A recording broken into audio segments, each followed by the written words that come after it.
Terkait aksi kekerasan atau bully sejumlah mahasiswa terhadap seorang mahasiswa. Aksi itu menuai kecaman sejumlah kalangan.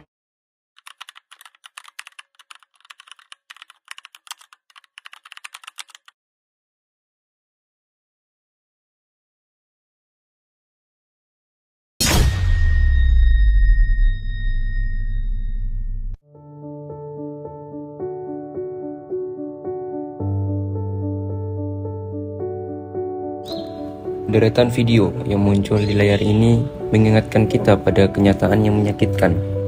Bullying atau perundungan sudah menjadi masalah sosial yang terus terjadi di tengah masyarakat, meninggalkan jejak trauma di diri para korban. Menurut data terbaru dari Komisi Perlindungan Anak Indonesia (KPAI), sepanjang tahun 2023 tercatat sekitar 3.800 kasus perundungan atau bullying yang terjadi di Indonesia, dengan korban siswa sekolah dasar sebesar 26%, siswa sekolah menengah pertama sebesar 25%, dan siswa sekolah menengah atas sebesar 18,75%.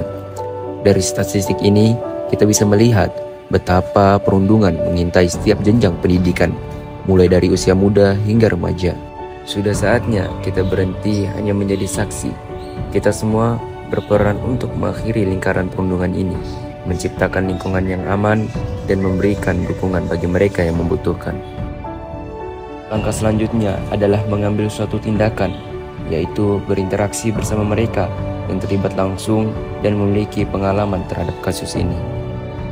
Kami akan mendalami perspektif para ahli dan pihak-pihak yang berkecimpung dalam penanganan kasus perundungan.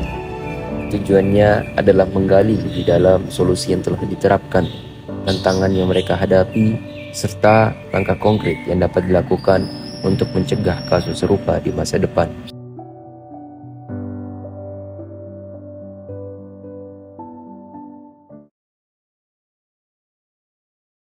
Sebenarnya sudah banyak sekali yang dilakukan. Salah satunya adalah di DP3AP2KB kami ada UPTD PPA, yaitu perlindungan perempuan dan anak. Nah, setiap saat segala masukan ataupun laporan terkait dengan tindak kekerasan terhadap perempuan dan khusus anak itu pun akan segera ditindaklanjuti oleh UPT tersebut. Jadi selain membantu untuk memberikan solusi atau memediasi misalnya ya bila terjadi kekerasan di sekolah terutama seperti bullying tadi yang Vira bilang. Yang pertama dimediasi, kemudian diberikan perlindungan, artinya dilindungi hak-hak anak ini agar anak-anak yang terlibat dalam kasus ini pun masih tetap bisa belajar, karena salah satu hak untuk belajar itu ada dalam undang-undang. Nah, selain itu juga dibantu untuk mencarikan solusinya dan menyelesaikan masalahnya dengan perlindungan hukum. Ya, apabila misalnya soalnya permasalahannya rumit pun kami berikan semacam konseling yang dibimbing langsung oleh tim psikolog dari UPTD PPA seperti itu. Di masing-masing wilayah seperti di kecamatan maupun di kelurahan itu sudah dibentuk satgas-satgas terkait pencegahan perlindungan kekerasan terhadap perempuan dan anak, sehingga ini bisa dioptimalkan. Kami bekerja sama dengan wilayah sehingga kalaupun misalnya terjadi hal-hal ataupun laporan terhadap kasus-kasus pelecehan ataupun kekerasan terhadap anak itu bisa segera dibantu atau ditindaklanjuti. Salah satu yang dilakukan juga oleh UPT PPA ini adalah memberikan bantuan berupa konseling, kemudian bantuan perlindungan ini juga pendampingan secara hukum. Jadi kalau misalnya sampai kasusnya masuk ke ranah hukum itu juga akan dibantu. Nah, selain itu juga upaya-upaya yang dilakukan adalah kami terus-menerus dan tanpa henti untuk melakukan sosialisasi terkait pencegahan kekerasan terhadap perempuan dan anak. Contohnya yang sekarang masih dilakukan oleh kami adalah memberikan sosialisasi terhadap pencegahan dan penanganan kekerasan anak itu di sekolah-sekolah. Semenjak aku pindah ke sekolah baru, jadi aku tuh pindah karena emang pas di sekolah lama gak bisa nerusin biaya dan segalanya. Makanya aku pindah ke sekolah baru, dan aku pun pindah ke sekolah itu karena emang lewat jalur beasiswa. Dan pada saat itu juga kondisi di kelas tuh emang cuma aku satu-satunya yang bisa masuk ke sekolah itu tuh lewat jalur beasiswa. Jadi tuh tiba-tiba pas hari pertama aku masuk itu, karena mungkin yang lain juga tahu ya, kayak cuma aku doang yang jalur beasiswa. Itu tuh aku tiba-tiba kayak ya dijauhin sama semuanya. Jadi aku juga waktu itu bener-bener nggak punya teman. Dan pernah suatu hari juga tiba-tiba ada kayak ya segerombolan orang gitu nyamperin ke aku buat, ya mereka nyuruh ke aku tuh buat ngerjain tugas gitu.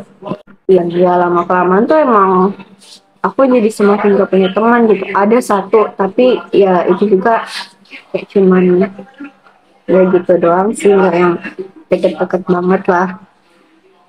Terus juga pernah suatu hari juga itu aku mau ke kamar mandi dan tiba-tiba kayak didorong gitu aja. Terus juga kaget, ternyata pas kejadian aku dibully di kamar mandi itu salah satu temenku ada yang ngeliat, dan akhirnya tuh dia ngelaporin gitulah ke guru, dan ya mereka juga ngelaporin siapa pelakunya. Dan akhirnya pelakunya itu yang segerombolan orang itu yang suka ngebully aku dipanggil lah ke ruang guru gitu loh. Terus waktu itu mereka juga dikasih apa ya, kayak semacam surat peringatan gitu lah.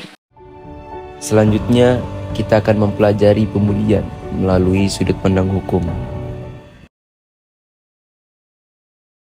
Kalau kita lihat di dalam pasal Undang-Undang Nomor 11 Tahun 2011 tentang Sistem Peradilan Pidana Anak dan Undang-Undang Nomor 35 Tahun 2014 tentang Perlindungan Anak dan Wanita, apabila terjadi suatu perundungan atau bullying dalam hal tindakan yang dilakukan oleh seseorang, orang dewasa dan anak, maka perbuatan itu merupakan suatu tindak pidana. Ya, hukuman yang dapat dikenakan kepada pelaku adalah pidana penjara. Kenapa? Anak itu harus dilindungi. Dalam konteks pelaksanaan di media sosial ataupun media elektronik yang sekarang ini banyak intimidasi, tekanan ataupun yang bersifat mencaci maki atau dikucilkan oleh orang lain kepada subjek hukum ini. Undang-undang tentu melarang dalam konteks perbuatan mensrea, niat jahat orang tersebut melakukan perundungan, bullying pada anak itu. Tujuannya apa? Misalkan dia karena dia miskin, ya karena orang tuanya punya pekerjaan yang tidak sesuai apa yang dibayangkan oleh pelaku, atau di sekolah seseorang yang dianggap baru, anak mahasiswa ataupun siswa yang dianggap baru, dia mempunyai pakaian yang tidak seperti mahasiswa ataupun siswa lainnya, maka terjadilah perundungan, dicaci, dimaki, diejek dan sebagainya. Maka kalau itu pelakunya adalah anak, kalau itu pelakunya adalah anak, maka itu bisa dikenakan Undang-Undang Nomor 11 Tahun 2012 tentang Sistem Peradilan Pidana Anak. Tapi kalau itu pelakunya orang dewasa, maka dikenakan KUHP. Dalam konteks undang-undang perlindungan anak, diversi itu sama dengan penyelesaian di luar sidang pengadilan atau alternatif distributif religius. Artinya perbuatan itu tidak dilakukan secara litigasi, tetapi secara non litigasi atau di luar pengadilan. Dilihat dulu perbuatan akibat timbulnya korban yang dilakukan oleh seseorang terhadap anak tersebut.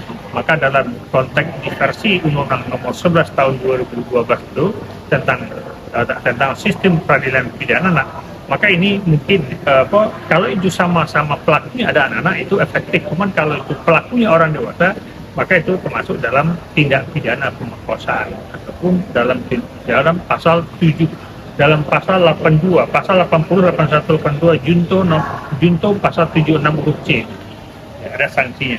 Kalau seandainya pelakunya adalah orang dewasa, itu dia melakukan pelecehan, itu tetap dipidana, ya panjang hukumnya. Tapi kalau pelakunya adalah anak-anak, itu harus diversi. RG dalam konteks umum itu namanya RG yang diatur dalam Surat Edaran Kapolri Nomor 8 Tahun 2018 dan Perkap Nomor 8 Tahun 2020 dan Perpol Nomor 8 Tahun 2021, namanya restoratif justice, artinya penyelesaian sengketa ataupun apabila ada suatu perbuatan tindak pidana dalam konteks tindak pidana ringan atau tindak pidana yang umumnya ancaman hukumnya ringan, itu lebih baik diselesaikan dengan musyawarah dan mufakat sejauh tidak berdampak kepada kepentingan ataupun keamanan sosial lainnya. Apabila antara korban dan pelaku dan korban itu sudah berdamai dan tidak ada dampak hukum sosial lainnya dalam masyarakat, maka itu boleh dilakukan. Artinya suatu perbuatan itu sama halnya dengan diversi dalam tindak pidana kalau seandainya anak yang melakukan. Kalau orang dewasa melakukan itu namanya RG. Kemudian kita akan melihat perspektif psikologi terhadap pembulian. Bullying itu adalah sebuah bentuk perilaku agresi dari seseorang yang kita katakan sebagai pelaku kepada korbannya. Bullying ini bisa dilakukan secara bersama-sama kelompok seperti geng gitu ya, kemudian menindas kepada satu orang korban. Nah, jadi bullying ini sebuah bentuk perilaku agresi ya, di mana tentu saja korban yang dibully itu bisa bully secara fisik, dipukul, ditendang, secara fisik lah ya, kemudian bisa dikucilkan secara psikis, dikucilkan, tidak diakui sebagai kelompoknya ya, atau juga bullying secara verbal, dikata-katain, dicaci maki. Dampak bullying ini sangat luar biasa ya, ini bisa menimbulkan rasa tidak percaya diri, harga diri yang terluka ya, kemudian bisa menimbulkan ketakutan, bisa menimbulkan trauma ya. Aku ngerasa setelah aku dibully itu aku jadi kayak gak punya banyak teman, terus aku juga jadi jadi pribadi yang lebih tertutup sih, jadi kayak ya kemana-mana sendiri, terus kayak nggak mau cerita ke banyak orang, jadi semuanya benar-benar aku teman sendiri kayak gitu. Faktor-faktor yang mempengaruhinya bisa terkait dengan faktor internal orang itu, bisa jadi kepribadiannya yang memang agresif, panasan. Nah, bullying ini termasuk salah satu kegiatan agresivitas. Nah, agresivitas ini bisa karena memang tadi orangnya panasan, mudah tersinggung meski atau berdasarkan atau karena hal-hal yang remeh misalnya.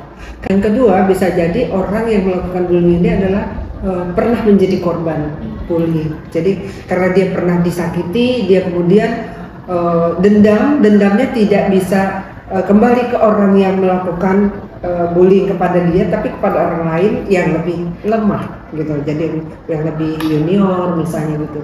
Nah, yang banyak kita dengar ini sekarang bullying itu terjadi kalau di sekolah itu antara senior kepada juniornya gitu.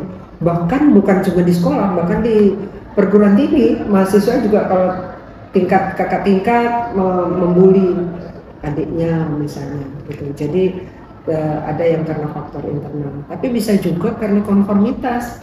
Jadi ngikut gitu. Jadi sebenarnya dia tidak punya dendam apa-apa, nggak punya persoalan apa-apa kepada orang yang dibully, tapi mengikut aja. Jadi kegiatan dari teman-teman kelompok biasanya gitu. Jadi kalau ada itu misalnya gitu, yang nggak ikut-ikutan ini juga ikut misalnya melakukan pembulian gitu. Nah, tentu saja karena tadi penyebabnya adalah bisa jadi karena agresivitas, karena memang seseorang itu punya kecenderungan untuk agresif, maka dia harus mendapatkan bimbingan gitu. Jadi dalam pendidikan ini sebenarnya apakah dia itu siswa, apakah anak di rumah atau mahasiswa misalnya, harus bisa mempunyai atau dikembangkan sikap sosial yang baik. Gitu. Sikap sosial yang baik itu adalah rasa simpati dan empati terhadap orang lain. Gak bisa misalnya cuma karena hal yang sepele sedikit terus tiba-tiba marah terus apa gitu. Atau ada sok-sokan, sikap yang sok-sokan gitu. Misalnya merasa lebih senior, merasa lebih misalnya gitu. Dia kemudian punya keinginan untuk membuli orang lain. Nah, ini seringkali juga terjadi di kelas-kelas, misalnya di pertemanan, munculnya klik-klik atau geng misalnya gitu di sekolah atau di mahasiswa, di perguruan tinggi. Itu memang perlu dibuyarkan dengan kegiatan-kegiatan yang lebih memberdayakan kelompok. Jadi kegiatan-kegiatan positif yang sifatnya kelompok sehingga mereka memang terbiasa untuk berbaur, terbiasa untuk bekerja sama dan saling bertanggung jawab.